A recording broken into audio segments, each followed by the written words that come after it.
Ladies and gentlemen, welcome to the show.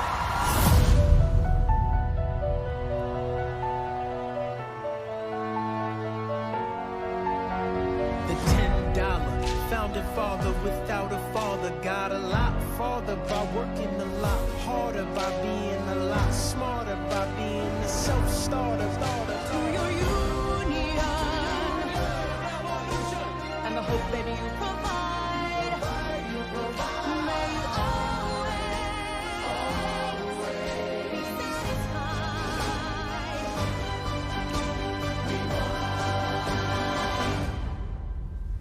This is Hamilton.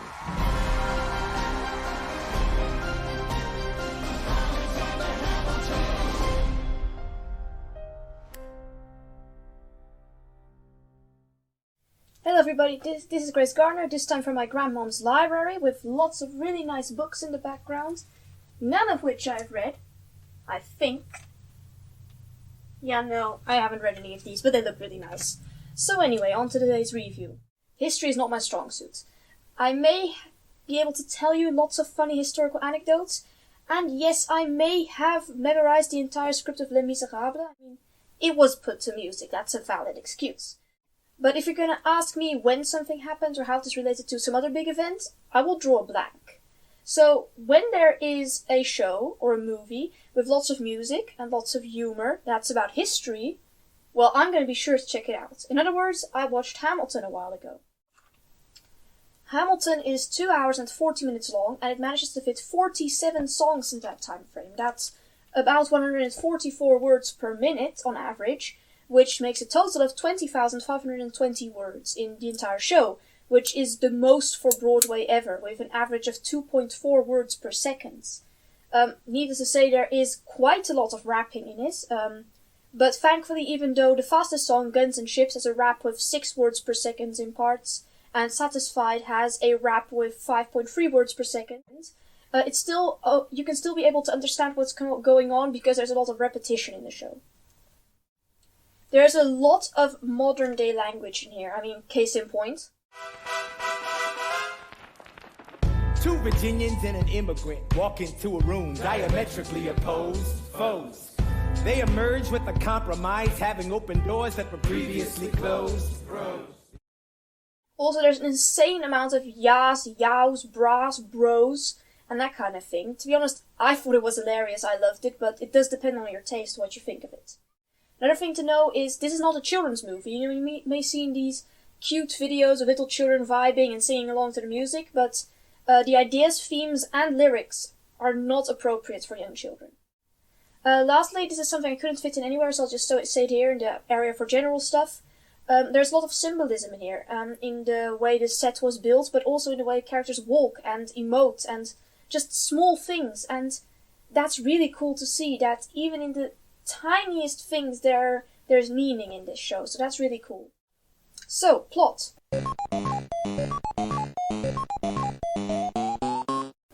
Hamilton tells the story of US Secretary and Founding Father Alexander Hamilton.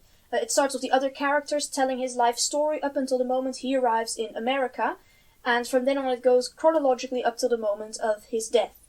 It may not be completely historically accurate, but they got most of the big things right. Basically a legal bootleg of a Broadway show. Everything still happens on stage. The graphics are a lot better than your average slime tutorial, that's it. The three main issues during the movie were war, politics, and relationships. The thing is, as one Tumblr user puts it, it's kind of weird because in the beginning of the show, you're seeing Hamilton go through the American Revolution and seeing him, have all these relationships with people, and then suddenly you're interested in how he's going to get his debt plan through Congress, which is like, why am I even interested in this? But you are. To be fair, these the switches between the three themes were so fluent that it didn't even feel strange to be suddenly so interested in politics. So that was really cool. These three different parts, they were distinct, but you saw how they had bearing upon each other. That was really good to see.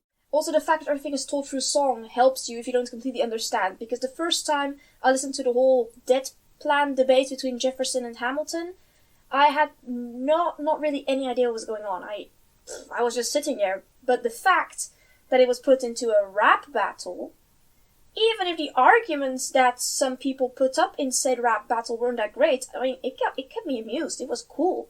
So, yeah, even if you don't exactly think you're going to be able to understand exactly everything, that's okay, because, I mean, it's still fun to watch the show. Other than that, there's not very much to say about the plot, just a decent, well-written chronological line that keeps things easy to understand, but doesn't make them too simple. So, characters.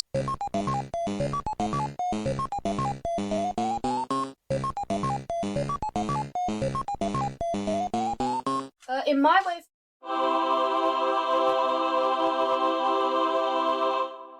my way of thinking, there are 3 levels of character exposition. Exposition is showing, and in this case, I mean showing the personality, what the character is.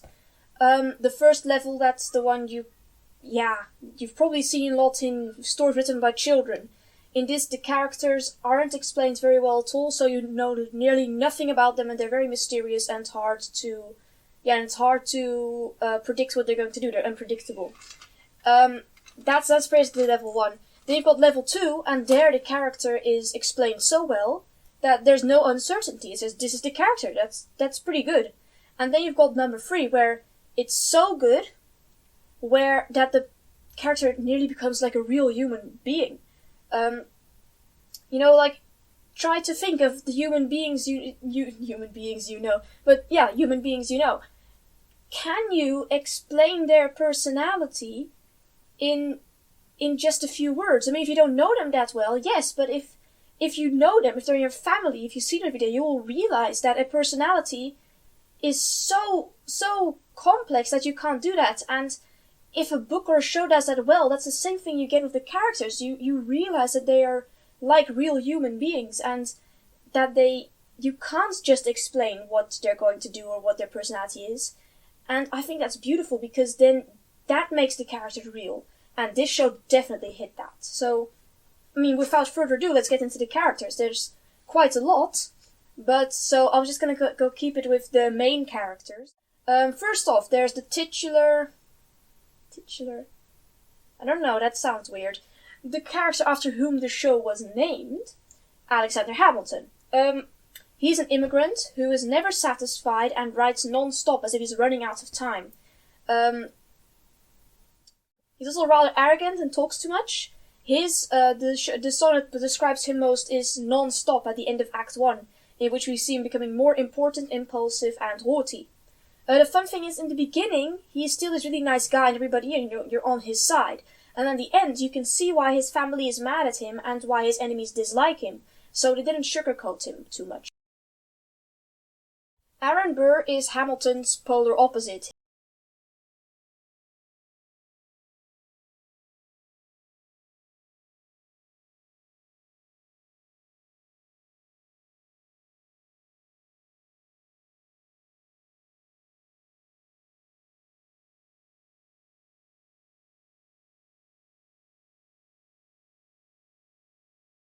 To be honest, the show's biggest plot twist is realizing you actually care about this dude.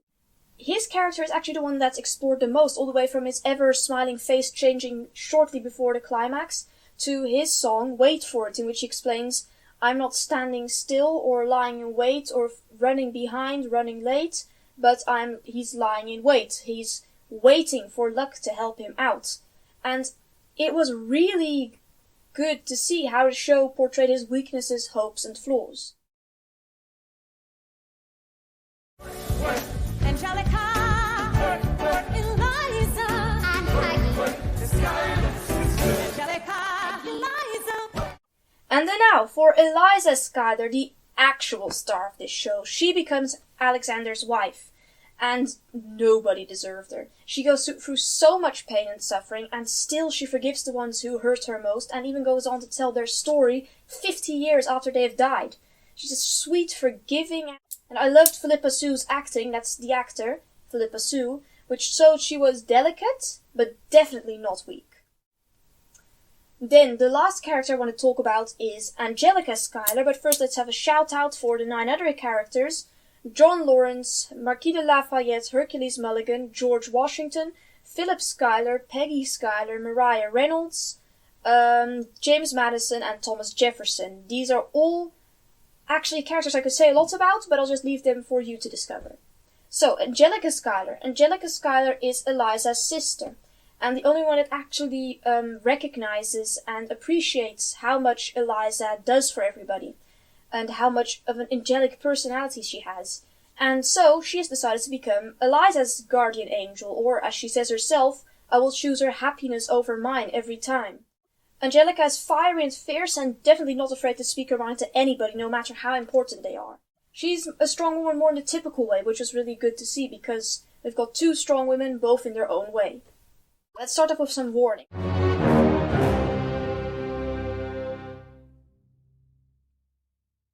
First off, there is a lot of profanity in this show. From every single 4-letter word to a lot more creative insults, they have been kept in.